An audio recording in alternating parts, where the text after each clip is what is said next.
মিয়া ভাই, আপনি কি এখনোই ফালতু তর্কে পড়ে আছেন যে সেলস করার জন্য খুব সুন্দর চেহারা লাগে নাকি মেয়েরা ছেলেদের চেয়ে ভালো বিক্রি করতে পারে? ভাই ধীরে, এসব সেকেলে চিন্তা মাথা থেকে ঝেড়ে ফেলেন। একজন 40 কেজি ওজনের মানুষও একজন জিম করা বডি বিল্ডারের চেয়ে 10 গুণ বেশি বিক্রি করতে পারে। কেন জানেন? কারণ কাস্টমার আপনার বডি দেখে না, আপনার কথা শোনে। স্বাগত সবাইকে আমাদের স্মার্ট সেলিং ইউটিউব চ্যানেলে। আজকে আমরা একটা চিরন্তন বিতর্কের অবসান ঘটাবো। একজন টপ সেলস ট্রেনার একটা কথা বলছেন, সেলসে ছেলে বা মেয়ের মধ্যে কোনো তফাৎ নাই, আসল তফাৎটা হলো আপনার স্কিলে। আপনি যদি কাস্টমারকে সঠিক প্রশ্ন করতে না পারেন, আপনার চেহারা দিয়ে কোনো কাজ হবে না ওস্তাদ। ধরেন দুইটা দোকান, একটা দোকানে খুব হ্যান্ডসাম একটা ছেলে দাঁড়িয়ে আছে, কিন্তু সে কাস্টমারকে দেখে শুধু হাসে, কাজের কথা বলতে পারে না। আরেকটা দোকানে সাধারণ চেহারার একজন মানুষ, কিন্তু সে জানে কাস্টমার কি চায়।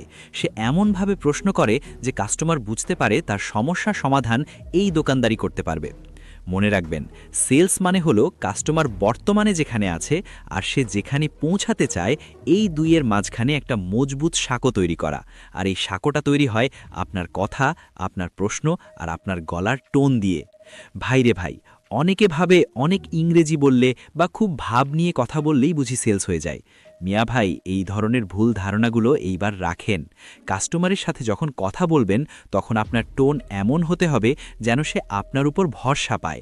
আপনি কি বলছেন তার চেয়ে বেশি জরুরি হলো আপনি কিভাবে বলছেন। আপনি কি তাকে সাহায্য করতে চাচ্ছেন নাকি শুধু তার পকেট থেকে টাকা বের করতে চাচ্ছেন? কাস্টমার কিন্তু এটা ঠিকই বোঝে। তাই আপনি ছেলে হন বা মেয়ে, মোটা হন বা চিকন, যদি সঠিক শব্দ আর সঠিক প্রশ্ন করা শিখতে পারেন, তাইলে আপনিই হবেন মার্কেটের কিং। এই টেকনিকগুলো আরও গভীরে শিখতে চাইলে আমাদের স্মার্ট সেলিং ফেসবুক গ্রুপ এবং ফেসবুক পেজে আজই জয়েন করেন, লিংক নিচে দেয়া আছে।